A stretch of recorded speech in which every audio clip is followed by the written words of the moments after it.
கவியுரைத்த கற்பனை போல் கைபிடித்த பூங்கொடியாள் பொய்யுரைத்த கவிதையை போல் போன கதை என்ன சொல்வேன்.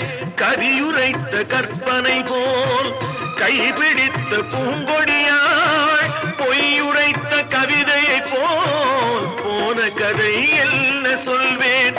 சிலை வடிக்க கல்லெடுத்தேன், சிற்றுளியால் செதுக்கி வைத்தேன். சிலை வடித்து முடியும் முன்னே தலை வெடித்து போனதம்மா. கனவுகளே கனவுகளே காலமெல்லாம் பாரீரோ.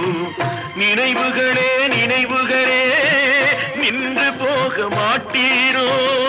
நிம்மதியை தாரீரோ.